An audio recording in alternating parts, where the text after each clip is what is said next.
Les conversations du week-end. Aujourd'hui, la conversation littéraire, animée par Jean-Claude Perrier.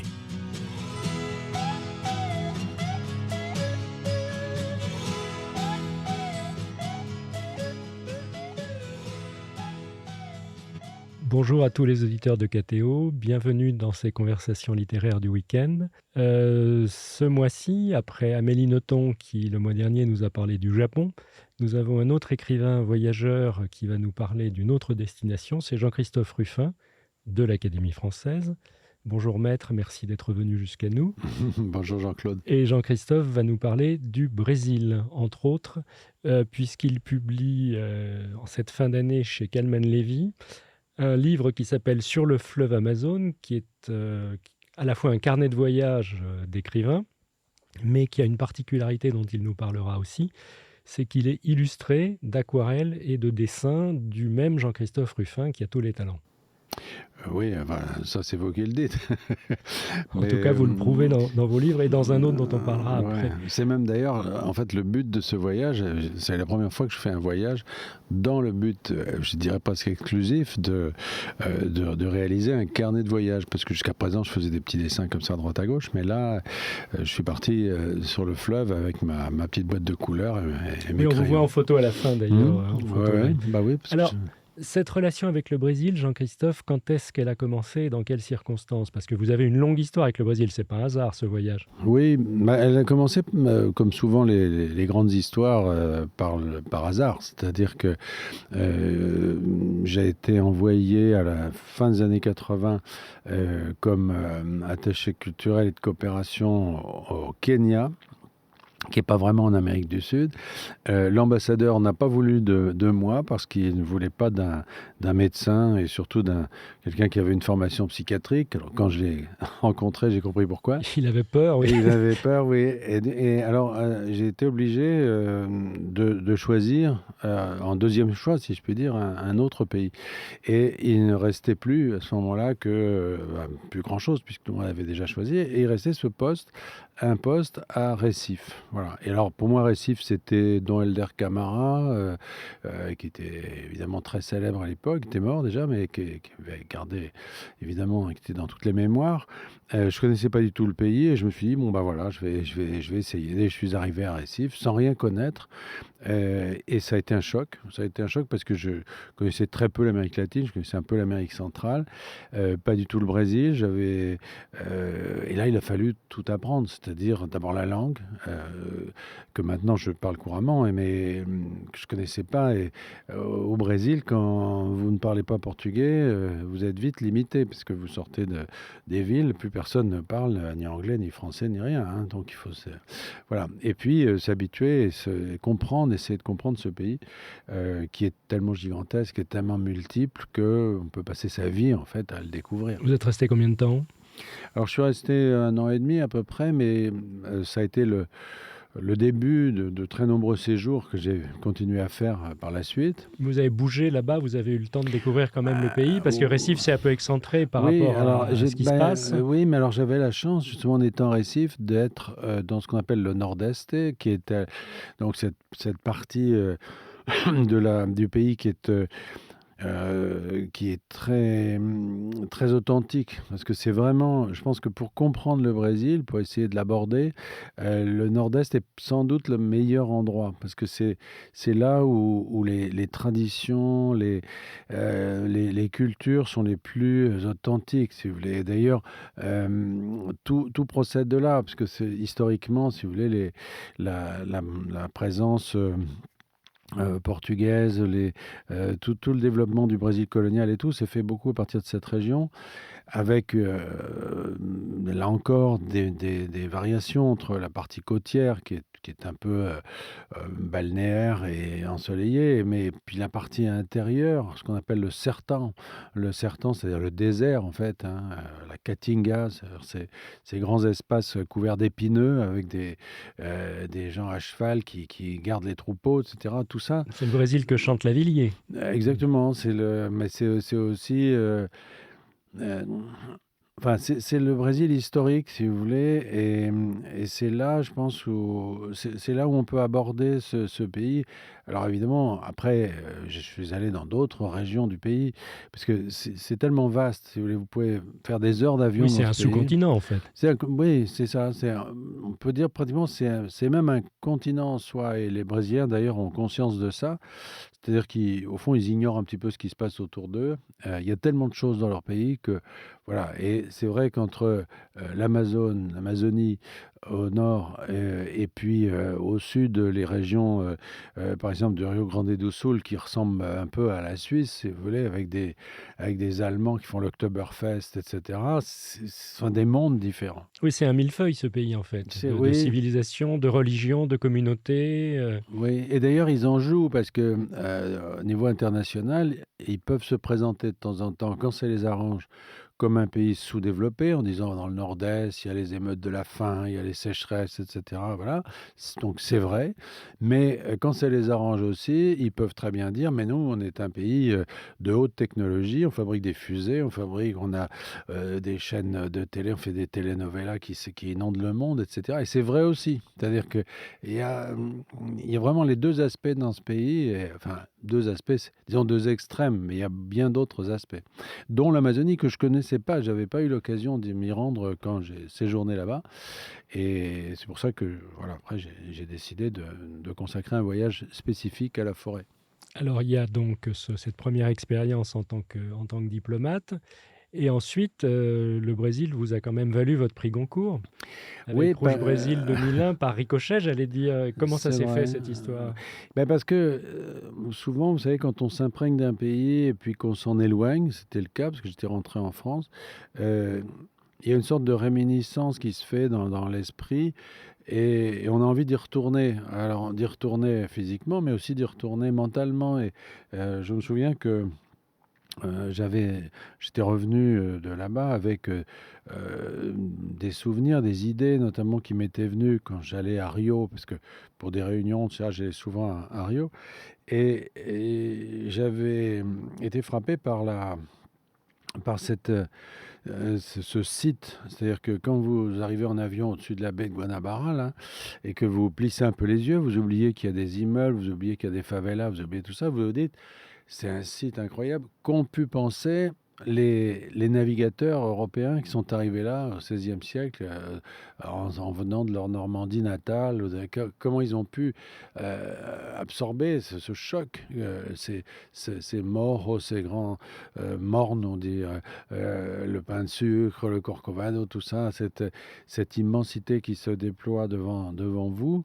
Qu'est-ce qu'ils ont pu ressentir? Et je suis revenu avec cette espèce de pensée très simple, en fait, qui était de consistait à essayer de me mettre dans la peau justement de ces premiers navigateurs, et je pensais très sincèrement que les choses étaient simples, c'est-à-dire que ces navigateurs, étaient arrivés dans un endroit désert. Bon, et puis en tirant ce fil et en m'informant, en faisant un peu d'histoire et en allant lire, tout ce qui était consacré à cette période, je me suis rendu compte que c'était pas désert du tout, la baie de Rio. Avant que n'arrivent les navigateurs français, il y avait des tas de gens, il y avait des tas de choses.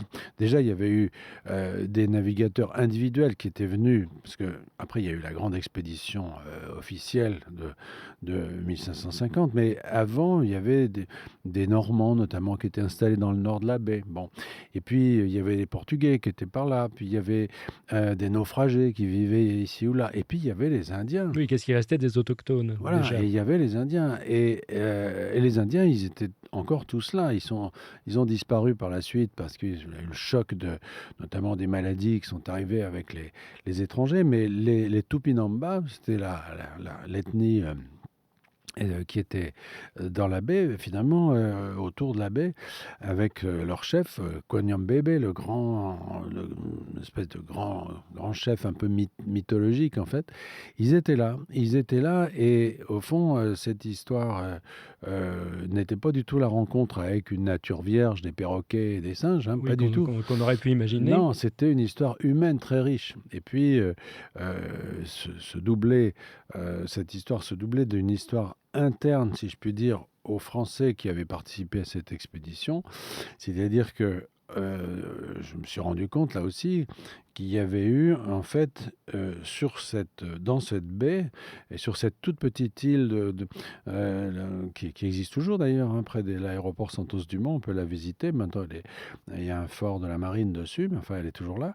C'est tout petit et les Français ont réussi à s'entretuer entre eux. C'est-à-dire que notre génie national de la division a donné à plein là-bas, puisque finalement, entre catholiques et protestants, a eu lieu pendant cette brève période de présence française dans la baie de Guanabara, une répétition générale des guerres de Ils ont religion. exporté, Elles ils se ont sont, emporté avec eux les guerres de oui, religion. 20 ans avant, c'est-à-dire qu'ils se sont, avec la violence qu'ensuite on a vue en France avec la Saint-Barthélemy, etc., eh bien, ça s'est en quelque sorte joué avant. Il y a une sorte de répétition générale sur cette petite île. Alors tout ça est extrêmement riche et c'est vrai qu'à ce moment-là, j'ai eu envie de l'écrire sans savoir évidemment que ça deviendrait un prix Goncourt, mais j'avais tout simplement envie de retourner là-bas en racontant cette histoire. Qui est un fiasco, il faut bien le dire. Ça s'est terminé par un fiasco. Pas le Alors, livre, pas le oui, livre, oui, oui, l'histoire c'est ça, oui, elle-même. merci. Oui, alors oui, un fiasco au complet, puisque finalement la présence française a été complètement éliminée. Alors, non pas d'ailleurs que les Portugais vaincus, comme les historiens portugais aiment bien dire qu'ils se sont débarrassés des Français, etc. En réalité, pas du tout. C'est les Français tout seuls Ils qui se sont se sont autodétruits. entretués. Oui, oui. Et ils se sont dispersés. Certains sont restés avec les Indiens, d'ailleurs, sur place. D'autres sont rentrés. Et parmi eux, un de ces protagonistes, assez modeste d'ailleurs, c'était pas quelqu'un de premier plan, est devenu le secrétaire de Montaigne. Et c'est là où l'histoire prend, j'avais dit, sa densité. C'est que ce secrétaire de Montaigne va parler de son expérience à Montaigne, et Montaigne va se passionner pour les Indiens. Les sauvages, comme on Voilà. disait à l'époque, les bons sauvages. Exactement, à tel point qu'il ira au Havre, à Rouen, etc., voir des bateaux qui apportent des cargaisons venues de là-bas, dans lesquels il y a des Indiens qu'on avait emmenés en France.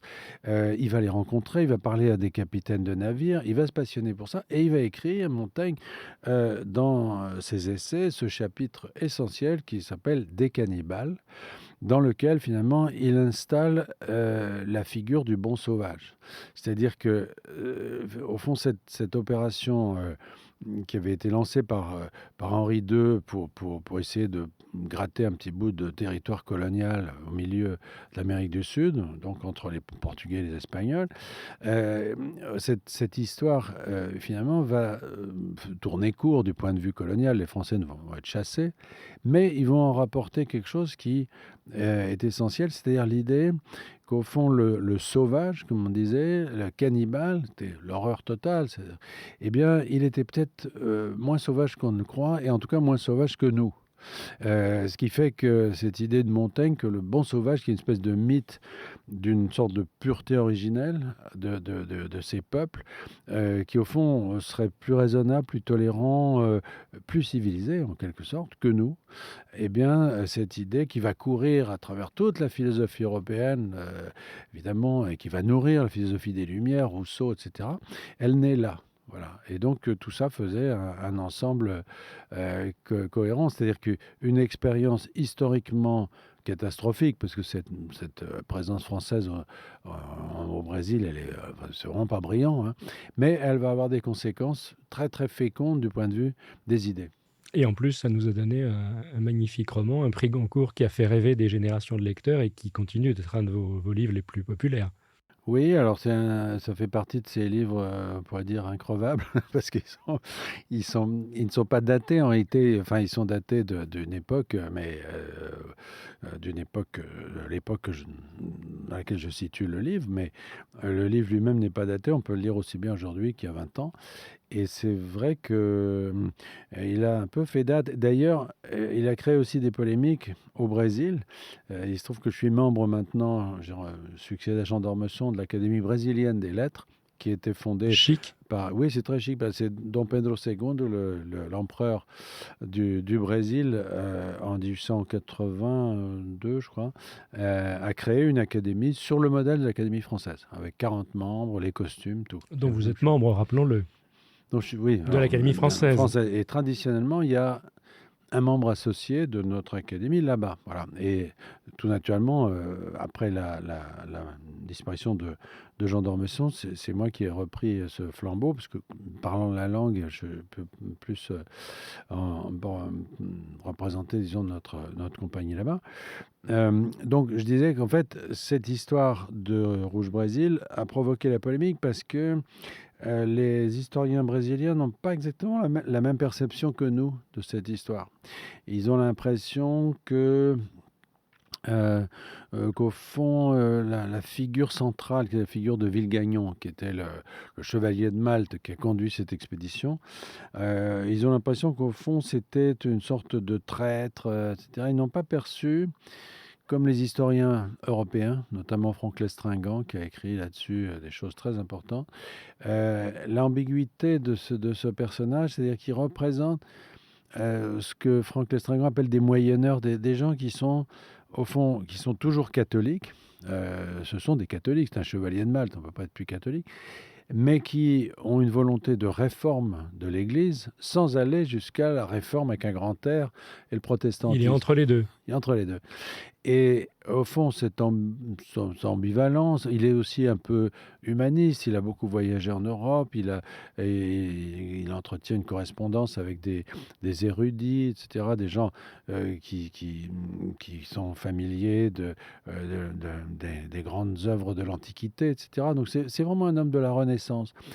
Et c'est vrai qu'il va se durcir pendant cette expérience parce qu'il va recevoir l'appui de protestants envoyés par Calvin, que ces protestants vont se conduire d'une façon un peu totalitaire sur l'île, en interdisant notamment la communion, puisque toute la querelle de la transsubstantiation, elle a lieu devant les perroquets, dans le fin fond de la baie de Rio. C'est ça qui est... Alors, ce personnage de Villegagnon va en effet se durcir parce qu'il va en quelque sorte être bousculé comme ça par cette intolérance de ces ministres, comme on disait, protestants qui arrivent théoriquement à son secours, mais en fait qui vont tout l'enfoncer. Oui.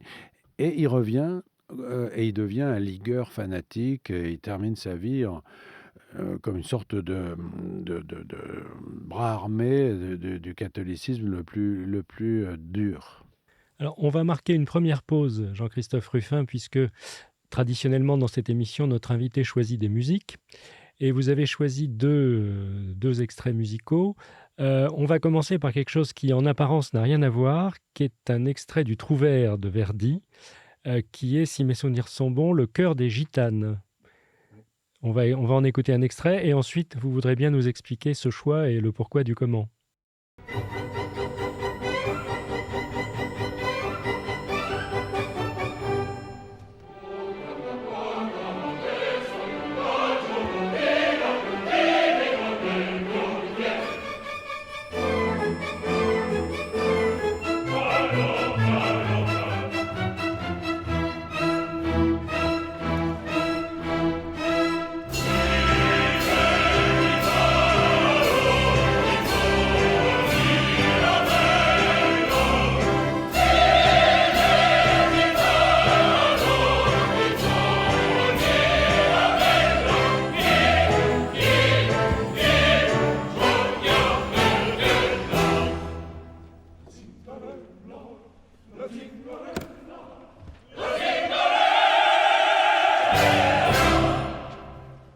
Jean-Christophe Ruffin de retour avec nous pour Sur le fleuve Amazone chez Calman Levy.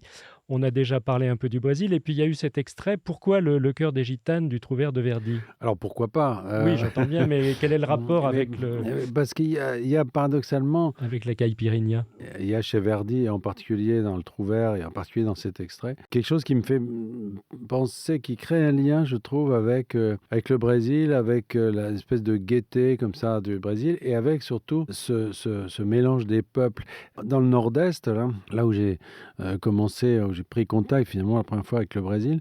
Il y a une ville à côté de Recife, juste à côté de Recife, qui s'appelle Olinda. Et à Olinda, les vendredis soirs, il y a un événement comme ça, assez discret, qui s'appelle la Seresta, la sérénade, si vous voulez. Alors qu'est-ce que c'est? C'est à la tombée de la nuit, il y a deux petites vieilles dames qui prennent un violon et qui jouent des airs comme ça, toutes les deux, c'est tout, en marchant. Puis elles arrivent devant une autre maison, et là, il y a un homme qui sort avec une guitare. Et puis, il se met à jouer avec elle. Voilà, toujours des airs comme ça, européens finalement au départ. Et puis ils avancent dans les rues. La rue d'après, devant une autre maison, il y a deux types qui sortent avec des tambours, avec des tambourins. Voilà. Et puis ils continuent comme ça. Et ils traversent la ville et ils ramassent comme ça, au fur et à mesure, avec eux, des gens qui jouent avec des agogos, là, des espèces d'instruments africains, etc., etc. Alors il y a toujours les deux petites vieilles devant. Mais au bout d'un moment, il y a 50 personnes autour qui jouent chacun un instrument et ces airs, qui pourraient être des airs comme celui-là, si vous voulez, deviennent de la musique brésilienne. D'accord. Donc, richesse culturelle du Brésil. Voilà. Moi, j'ai le souvenir d'une communauté de chrétiens libanais qui est très importante. Oui, bien sûr. Une grosse communauté, je crois qu'ils sont 2 millions, ils sont très 2 nombreux. millions. Et notamment, il y a un très bel écrivain qui s'appelle Milton Atum, Atum, oui. qui est né en Amazonie. Manaus. Il est né à Manaus, qui a Ouais. vécu longtemps. Là, il est à São Paulo, mais c'était une voix. C'est tellement singulier. Je veux dire, le Libanais d'origine, chrétien, famille. C'est son grand-père, je crois, qui est parti pour le Brésil. Ouais. Et francophone, parfaitement francophone. Il a vécu à Paris, etc. Et donc, il écrit de très, très beaux romans, justement, un peu sur ce passage, sur ce brassage et sur la C'est ça. Alors, Milton Atum, c'est vraiment un exemple rare, d'ailleurs, d'écrivain avec cet enracinement amazonien. Parce que disons que c'est surtout le Nord-Est a apporté beaucoup d'écrivains, en fait. C'est Salvador de Bahia, le Sertan, etc., enfin, qui a fourni beaucoup, le gros contingent des écrivains. Après, à Rio, et justement, les fondateurs de l'académie, etc., c'était plutôt des gens qui essayaient de faire une littérature très proche de celle de l'Europe, si vous voulez. Ils étaient très, très influencés par l'Europe. Et finalement, plus on s'éloigne, c'est-à-dire plus on monte vers l'Amazonie ou vers le Nord-Est, plus on tombe sur des littératures, j'allais dire, spécifiquement brésiliennes. Mais toutes, vous avez raison, notamment pour les Libanais, toutes procèdent comme ça de ce mélange de peuples. Parce que le Brésil n'existe pas sans ça, quoi. Alors, dans le Nord-Est, évidemment, c'est le mélange entre Noirs, Indiens, etc., notamment à Salvador, bien sûr. Dans l'Amazonie, c'est un peu plus compliqué, parce que l'histoire de l'Amazonie est plus indienne, reste évidemment plus indienne, mais elle est aussi très portugaise, parce que l'Amazone, le fleuve, a été le point de pénétration de l'influence portugaise. Donc et elle est devenue brésilienne, j'allais dire, finalement, assez tard. Voilà. Donc il y a des spécificités, mais au milieu de tout ça, vous avez une immigration, j'allais dire, mondiale. Parce que vous avez parlé des Libanais, mais on pourrait parler des Japonais aussi. Le premier bateau japonais est arrivé, je crois, en 1908, donc après la guerre russo-japonaise, qui avait été donc un événement absolument considérable. Première victoire, finalement, d'un pays du Sud, en quelque sorte. Et les Japonais sont arrivés. On sait quel bateau est arrivé, avec combien de Japonais il y avait à bord. Et aujourd'hui, ils sont plus de 3 millions. C'est-à-dire que les Japonais du Brésil continuent de parler japonais, mais ils ne l'écrivent plus.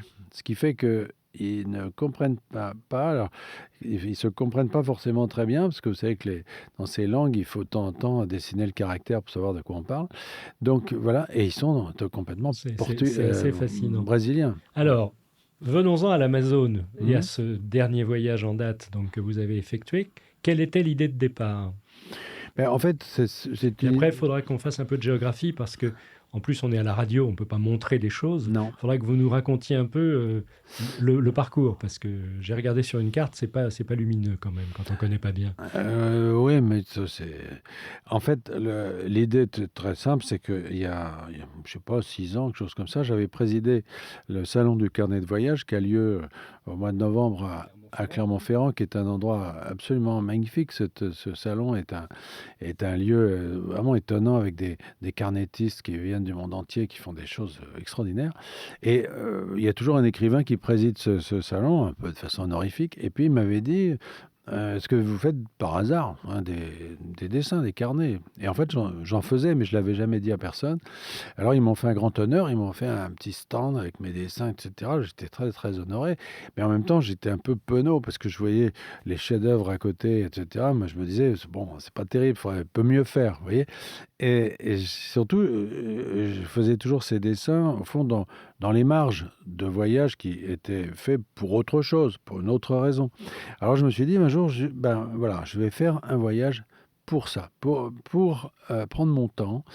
Et Oui, ça c'est très important dans votre livre. le La temps. prise de temps, Voilà. lâcher prise, c'est devenu une formule un peu bateau, mais il y a de ça quand même. C'est ça. Ben oui, parce que la photo, par exemple, c'est très très bien la photo, mais la photo, c'est un peu bref et parfois violent. C'est-à-dire, vous arrivez devant quelqu'un, schlac, vous prenez la Oui, photo. vous dites la photo, c'est s'approprier quelqu'un d'autre. Oui, mais c'est souvent comme ça que les gens le voient, hein. Il y a des endroits, d'ailleurs, on ne veut plus de photos, ou alors on vous demande de l'argent, etc. Mais il y a un côté brutal parce que vous passez, vous prenez la photo, ça prend un quart de seconde et vous partez. Alors que le dessin, c'est tout à fait différent. Il faut s'installer, il faut s'asseoir, il faut prendre du temps. Les gens qui sont là viennent, parce qu'évidemment, ils sont curieux, alors ils sont devant, mais après, ils passent derrière, ils viennent voir le dessin. Ils donnent leur avis, ils rigolent, etc. Vous êtes dedans, vous êtes immergé complètement dedans, et puis ça prend du temps. Vous êtes avec eux. Le paysage, vous le voyez changer, parce qu'entre le moment où vous commencez le dessin, et surtout au Brésil, où le temps change parfois très vite, en Amazonie, pour avoir un orage qui passe, ça va durer un quart d'heure, ça inonde tout, puis voilà, après le soleil revient. Voilà, et vous êtes là. Et alors, je me suis dit, je vais faire un voyage pour ça. Et l'Amazone, c'est peut-être... D'abord, je voulais connaître cette région que je n'avais pas visitée. Puis je me suis dit, au fond, ce fleuve, il va me donner du temps. Parce que c'est 3000 kilomètres. C'est lent, oui, c'est ça. Oui, 3000 kilomètres. Avec des bateaux qui ne sont pas du tout des bateaux de croisière. Pas du tout, je voulais pas. C'est des bateaux... Des espèces de cargo. C'est des autobus. Des autobus, oui. Un peu cargo aussi, mais c'est essentiellement, si vous voulez, il y a des ponts, deux, trois ponts. Des vaporetto. Oui, mais alors il n'y a pas de vitres, il n'y a rien. Il fait chaud, donc il n'y a pas de vitres. Alors il y a des ponts vides, quoi, avec des crochets, et les gens arrivent avec leur hamac. Moi, j'avais mon hamac, alors hop, vous mettez votre hamac. Vous avez vraiment voyagé dans les conditions des oui, locaux, si j'ose dire. Oui, parce que de toute façon, j'avais pas le choix. Ou alors, il fallait prendre une croisière, machin, mais ça, c'était autre chose. Non, là, j'étais là avec les gens qui transportaient leurs bagages, qui passent d'une ville à l'autre, d'un village à l'autre.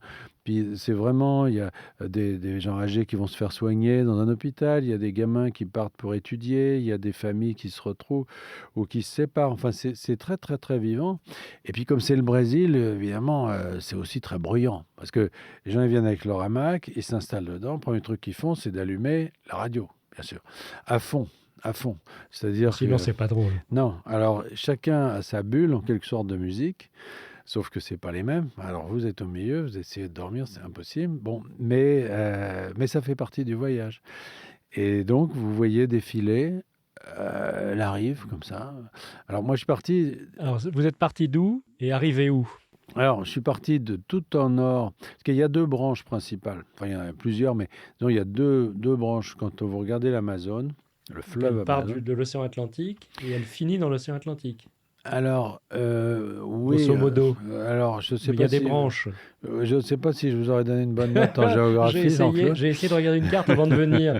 Je n'ai pas tout bien compris. En fait, l'Amazone, qu'est-ce que c'est? Ce sont les eaux qui viennent des Andes, de la montagne andine, si vous voulez, cette énorme barrière comme rocheuse à l'ouest de la cordillère, hein, donc à l'ouest de l'Amérique du Sud.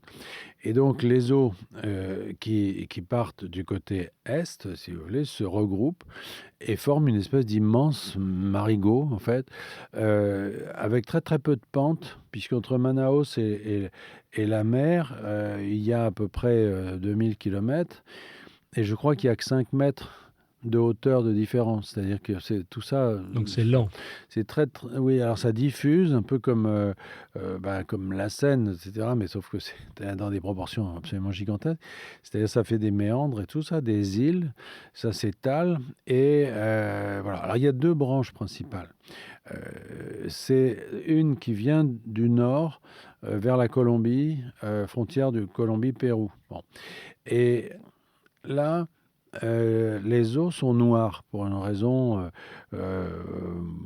hydrologique. Enfin, ça tient à la présence de petites algues particulières qui pourrissent un peu dans l'eau. Et l'eau est noire. Et comme elle est noire, elle fait miroir. C'est-à-dire qu'elle reflète le ciel de façon incroyable. Vous ne savez pas si vous êtes dans les nuages ou dans l'eau. C'est ce qu'on appelle le Rio Negro, le Rio Noir, hein, justement, jusqu'à Manaus. Puis à Manaus, il y a l'autre branche, celle qui arrive de la frontière du Chili, qui là Chili-Pérou, qui là en fait enfin, ce sont des eaux alluviales pleines de limon. Il y a des troncs d'arbres qui flottent, et ça, ce sont des eaux marrons qui sont pas du tout, qui reflètent plus du tout le ciel là. Et alors, elles se regroupent, elles se réunissent devant Manaus. Voilà. Et sauf que ces eaux, et ça c'est très émouvant, je dirais, ces eaux différentes, elles ont des températures différentes, elles ont des couleurs différentes. Elles vont pas se réunir tout de suite. Il faut 15 kilomètres à peu près. Pendant 15 kilomètres, elles vont s'affronter comme ça. Et si vous y allez avec une petite barque, vous mettez votre main d'un côté, c'est froid et c'est noir, etc. Et puis vous tendez la main et à 30 centimètres de là, vous mettez la main de l'autre côté, là où c'est marron. Et là, c'est chaud et c'est différent. Et les 2 eaux ne se mélangent pas. Jamais. C'est un encontro das aguas, ça s'appelle la rencontre des eaux. Et ça se passe devant un... Si, ça finit par se mélanger, et c'est évidemment l'eau la plus moche qui va dominer, parce que la pureté du Rio Negro va se troubler avec les alluvions de la cordillère. Et l'Amazone, à partir de Manaus, devient marron. Voilà, mais pas tout de suite. Il y a d'abord cette espèce de résistance. Voilà. Alors le morceau que vous avez visité, exploré, dépeint, c'est quel morceau alors? Alors, moi, Vous je partez suis d'où? parti Vous sur allez Rio où? Negro. Je suis parti sur Rio Negro Oui. parce que justement, sur les Avec le bled conseils... le plus pauvre du Brésil, vous dites, c'est ça? Oui, c'est parce que ces eaux froides et noires, en fait, elles sont pas tellement fertiles. Les eaux limoneuses, c'est un peu comme le Nil, quand elles débordent, elles fécondent tout ce qu'il y a autour. Les eaux noires du nord, là, elles traversent des régions assez pauvres. Et j'ai donc commencé là. San Gabriel, c'est ça? San Gabriel da Cachoeira, c'est-à-dire, Cachoeira, ça veut dire chute, chute d'eau. Mais là-bas, plus spécifiquement, c'est en fait ce qu'on appellerait, nous, des rapides. C'est-à-dire qu'il y a un point, quand vous remontez vers l'amont, où vous ne pouvez plus aller avec des gros bateaux parce qu'il y a des pierres. Voilà. Donc, il faut prendre des pirogues à ce moment-là. Donc, moi, je suis allé jusque-là en avion. Parce qu'il y avait un choix, c'est soit descendre, soit remonter le fleuve. Hein, voilà.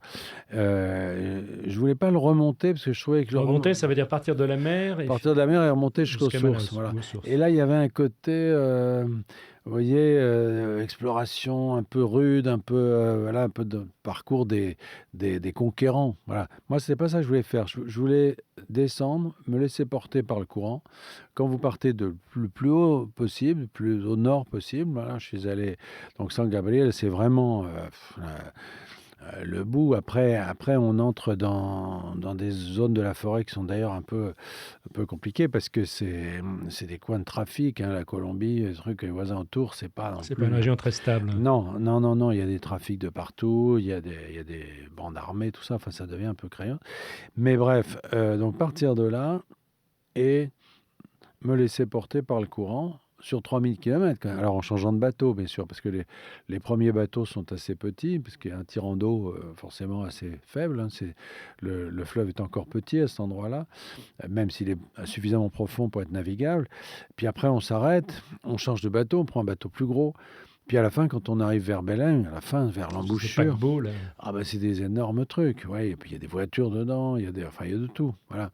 Mais c'est toujours une circulation locale, quoi. Combien de temps vous avez passé? Bah, en tout, sur le voyage, c'était à peu près 2 mois, mais 2 mois? ouais, mais je me suis arrêté. Je suis pas Vous resté avez 2 été mois sur le malade? bateau. Oui, j'ai été Vous avez malade, trouvé le moyen. oui, je pense que j'ai attrapé le covid, au tout début, en fait, puisque Manaus a été frappé, les par un covid, très, très grave et beaucoup de morts, notamment dans les populations indiennes qui étaient peu immunisées. Et puis non, puis alors on s'arrête, il y a des endroits où on s'arrête, c'est en fait, et c'est ce que je raconte dans le texte, si vous voulez. C'est un parcours qu'il faut faire en partie évidemment par le bateau, mais qui est riche des escales, de toutes les escales Oui, qu'on vous êtes fait. vraiment imprégné par le pays. Et puis, cette connaissance de la langue que vous nous signaliez au début est fondamentale, Ah bah ça évidemment, change parce que tout. si vous ne parlez pas la langue, Ah non, mais là, c'est pas possible. ça change tout parce que le contact avec les populations n'est pas du tout le même. Même si ce sont, pour la plupart, des populations indiennes qui ont souvent leur propre langue, enfin, mais ils parlent tous évidemment portugais. Et le Brésil est un pays très unitaire, c'est-à-dire qu'il n'y a pas le portugais du nord est le même que celui du sud. C'est pas comme l'Italie où vous avez Il n'y des a pas de dialecte. variations. Non, c'est vraiment la même langue, donc vous pouvez la parler partout, on vous comprendra partout. Et c'est comme ça, c'est avec comment dire, avec les escales qu'on comprend aussi l'histoire. C'est-à-dire que, par exemple, une des richesses de l'Amazone, c'était le caoutchouc. C'était les EVA. Que pendant longtemps, on ne savait pas ce qu'on faisait avec le latex. Et puis, il y a eu ces inventions là, de Dunlop, etc., la vulcanisation et tout. Et on s'est mis à importer des EVA. Et alors, c'est assez touchant de voir tout ce que a généré cette richesse éphémère du caoutchouc, puisqu'il y a des Anglais qui se sont saisis des cosses d'EVA et qui ont planté ça en Malaisie et finalement qui ont volé. Les Brésiliens s'en sont pas remis d'ailleurs aujourd'hui, hein. Ils continuent à vous fouiller à la douane pour savoir si vous Si vous emportez. transportez un pneu. Ouais. On va marquer une deuxième pause, Jean-Christophe Ruffin, si vous voulez bien. On va rester au Brésil puisque vous avez choisi un extrait de la musique de Aguirre ou La colère de Dieu, le grand film de Werner Herzog, avec Klaus Kinski qui campe un conquistador qui finit complètement cintré comme le Ville-Gagnon dont vous parliez tout à l'heure. On va écouter l'extrait et ensuite vous nous expliquerez ce choix qui est assez logique, il faut bien le dire.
On les entend marcher, Jean-Christophe Ruffin, ces conquistadors dans la jungle de l'Amazonie, Aguirre ou La colère de Dieu, Werner Herzog. De qui est la musique ? Je ne sais pas. Voilà, mystère et boule de gomme. Oui, je ne sais pas. Nos auditeurs chercheront et trouveront. Oui, j'espère. En tout cas, je ne suis pas très féru de musique et je ne sais pas du tout. Mais ce qui m'intéressait, c'était d'évoquer ce film, surtout, parce qu'il rappelle quelque chose qui finalement reste présent dans l'inconscient, notamment des Brésiliens. C'est le caractère mystérieux et hostile et fascinant en même temps de la forêt. C'est une espèce d'appel de la forêt, comme aurait dit Conrad. Mais c'est un appel qui exige le combat. Et dans tous les débats qu'il y a en ce moment sur l'Amazone, sur l'Amazonie, je veux dire, savoir la déforestation, etc. Les Brésiliens ont un point de vue très, très particulier parce que nous, on veut préserver la planète, préserver la forêt, etc. Et bien sûr, on a raison, mais les Brésiliens, pour eux, l'Amazonie, c'est d'abord une espèce de nouvelle frontière. C'est quelque chose, c'est une espèce d'obstacle qui a été mis devant la progression de la civilisation, finalement. Et ils ont toujours cette espèce de mémoire comme ça, au fond, du combat qu'il a fallu livrer pour pénétrer dans cette forêt, pour la dominer. Voilà. Et finalement, ça se termine toujours mal, cette histoire, parce que la forêt finit par vous ensevelir, soit par elle vous vous bouffer. tue, soit c'est vous qui la déboisez. C'est ça. Et cette vision, évidemment, c'est celle des conquistadors. Alors, c'est plus d'actualité, ce que vous voudrez, d'accord. Mais c'est resté, je pense, dans l'inconscient des Brésiliens. Je me demandais, en vous écoutant, il n'y a pas eu de film adapté de Rouge Brésil? Il y a eu une série télévisée. Une série télé. Qui a été faite en plusieurs épisodes. C'est une grande superproduction internationale avec les avantages et les inconvénients. Les avantages, c'était les moyens qui étaient donnés. Les inconvénients, c'était que dans ces montages internationaux, c'est un peu l'ONU, c'est-à-dire qu'il faut qu'il y ait un Canadien, un machin, etc. Et il y a peut-être, je pense, je n'ai pas participé au scénario, petite faiblesse du côté du scénario, ce qui fait que il n'est pas impossible qu'on reprenne, un peu pour parler là-dessus, cette idée en film, c'est-à-dire un vrai film, avec un vrai film et avec un scénario peut-être plus resserré et qui insiste plus sur ces enjeux un peu philosophiques, si vous voulez, qu'on évoquait tout à l'heure. On a un scoop. Oui. Alors, sur le fleuve Amazon, donc, ce carnet de voyage au Brésil, avec des dessins et des aquarelles, c'était pas une première, puisque, si mes souvenirs sont bons, vous avez publié chez Gallimard, après votre livre sur le pèlerinage de Compostelle, qui est un de vos livres les plus connus aussi, et les plus intéressants, et les plus beaux, vous avez publié une version avec vos dessins, du coup. Alors, comment ça s'est fait, il y avait cette histoire? des photos qui étaient faites par un de mes amis d'ailleurs. Il y a eu, oui, en fait, le pèlerinage de Compostelle, si vous voulez, c'est un voyage que j'ai fait. J'allais dire pour moi, pas du tout dans le but d'écrire quoi que ce soit. Donc, j'ai pris quelques photos, j'ai fait quelques dessins, etc. Bon, c'est d'ailleurs ces dessins qui avaient été exposés à Clermont-Ferrand, là. Ça s'appelle Immortelle Randonnée, je rappelle. Immortelle Randonnée, voilà. Si vous voulez, là, c'est un peu la même chose. C'est-à-dire que le texte de ce voyage sur l'Amazone, c'est un peu la même chose. C'est-à-dire que je n'ai pas pris de notes, comme je n'en avais pas pris sur le Compostelle. Et je crois beaucoup, moi, à un rôle positif, constructeur, je dirais, de la mémoire. Il faut laisser les choses disparaître, oublier. Et puis, quand on les évoque, c'est ce qui s'est passé pour Compostelle, plusieurs mois après mon retour. Les choses importantes sont là, c'est-à-dire parce qu'elles sont connectées avec un affect. C'est un moment où on a été heureux, où on a eu peur, où on a eu froid. Il y a quelque chose qui fait qu'à ce moment-là, les souvenirs reviennent, les souvenirs importants reviennent. Et là, c'est pareil, j'ai pas pris de notes. Les seules notes que j'ai prises, c'est les dessins, en fait. Voilà. Et quand j'ai voulu reconstituer ce voyage, c'est vraiment le même procédé, au fond, que pour Immortelle Randonnée. Hein. C'est pas le même voyage, bien sûr, mais c'est le même procédé. Je me suis laissé guider comme ça par les souvenirs, par les affects, etc. Et bon, la différence, effectivement, par rapport à ce que vous soulignez, c'est que là, le lien entre l'image et le texte se fait immédiatement. C'est-à-dire qu'il n'y a pas eu de publication de ce texte avant. Oui, puisque c'est lié, le projet est lié avec les deux médiums dès l'origine. Techniquement, vous avez appris à dessiner, vous avez appris à faire de l'aquarelle, ou vous êtes un autodidacte? Non, je suis un autodidacte. J'ai toujours aimé dessin. J'aime beaucoup. Il y a aussi beaucoup de dessins noir et blanc. J'aime j'aime beaucoup dessiner. J'ai un petit handicap, c'est que, d'ailleurs, j'ai pas fait le service militaire à cause de ça. Je vois pas forcément très bien les couleurs. C'est Euh, pratique pour les aquarelles. ouais, notamment le vert. Alors, c'est pour Ça ça tombe qu'il y bien a, avec l'Amazone. voilà, c'est pour ça qu'il y a beaucoup pour la forêt, si vous voulez, je les ai représentés plutôt en dessin parce que je me paume un peu dans les verts. Voilà.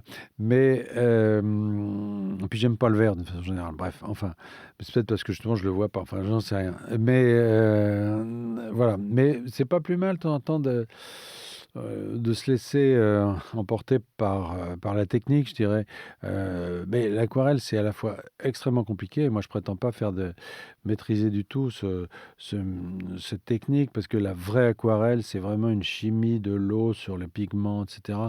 Moi, je fais une aquarelle sèche essentiellement qui ressemble plus à de la gouache en fait. Voilà, donc en gros ce que je peux, quoi. Personne ne m'a jamais appris, mais je pense que j'ai une appétence naturelle pour ça. J'ai dédié ce livre à ma mère parce que c'est elle euh, qui m'a au fond porté vers ces arts du regard, en fait, qui m'a fait connaître un peu ce monde des arts graphiques, qui m'en a donné le goût de les voir, de les connaître, et puis le goût de les pratiquer moi-même. Voilà. Mais à la grande époque, j'allais dire, des écrivains voyageurs, etc., tout le monde dessinait. Oui, Les Anglais du 18e, 19e, etc., tous les égyptologues, etc., étaient eux-mêmes, absolument. sans parler de l'immense vivant de nom, Le mais Mandano, oui, ils c'était avaient bien tous sûr. ces talents. Oui, ben, à des degrés divers, mais c'est vrai que d'abord, il n'y avait pas de photos, donc il fallait conserver ses souvenirs autrement. Et puis, je pense que le dessin faisait partie d'une forme de culture, comme on apprenait aussi à taper un peu sur un piano. Enfin, voilà, il y avait, on acquérait des rudiments d'un peu tout. C'était normal. Aujourd'hui, le dessin. Bah, je sais pas d'ailleurs comment il est pratiqué dans les écoles. Moi, je sais qu'on m'a jamais tellement encouragé à l'école pour ça. C'est toujours en dehors que j'en ai fait. Euh, mais j'ai toujours aimé ça et je trouve il y a une souplesse. Si vous voulez, une petite boîte d'aquarelle, ça doit mesurer 10 centimètres de large. Les petites boîtes Sennelier, là, pour faire de la pub. Mais vous avez ça et vous êtes le roi du monde avec votre truc, Oui, avec c'est trois léger. pinceaux. C'est pas comme la Ah bah boîte non, à c'est pas la boîte couleurs, les d'un. tubes d'huile, Non, bah voilà, etc. Ça, l'huile, peinture à l'huile, c'est plus difficile. c'est un déménagement, oui, c'est ça. Mais non, mais enfin, oh, ça sèche pas, on s'en fout partout, c'est pas possible. Tandis que l'aquarelle, surtout avec les pinceaux modernes, les pinceaux à réservoir et tout ça, voilà, c'est très simple, c'est très léger. Et vous n'écrasez pas les gens avec votre matériel, vous Oui, c'est commencez discret, pas c'est à, bah oui, léger, vous n'arrivez c'est pas avec votre gros chevalet, là, vous emmerdez pousse-toi tout le que je monde. mette mon Non, chevalet. non, non, c'est très discret, vous vous asseyez dans un coin, et alors, les gens arrivent. Ça, moi, je me souviens, j'en ai fait en Chine, par exemple. Les gens venaient, alors je leur disais, mettez quelque chose dessus. Alors, ils faisaient des idéogrammes et tout ça sur mes dessins. C'est-à-dire que c'est un formidable moyen de prendre contact avec les gens qui sont Oui, alors que la autour de photo vous. repousserait plutôt, parce que si vous commencez à sortir votre appareil, c'est plus Oui, il y a quelque chose de. compliqué. Ça, moi, je l'ai vu beaucoup en Afrique. C'est-à-dire que les Africains veulent plus. À beaucoup d'endroits, vous prenez quelqu'un en photo, vous faites engueuler, Parce qu'il y a quoi. l'histoire de l'âme. On disait que En plus, prendre oui. quelqu'un en photo, c'était lui voler Lui son voler âme. Mais il y a son beaucoup de âme. pays Ouais. où c'est pas Mais possible. personne n'aurait l'idée de vous dire ça quand vous faites un dessin. Ouais, vous volez l'âme de personne. Et puis en plus, ils viennent voir, c'est-à-dire qu'ils savent ce qu'il y a sur le papier. Voilà. Et c'est vrai que ça. Il y en a qui vous les demandent, comme des autographes.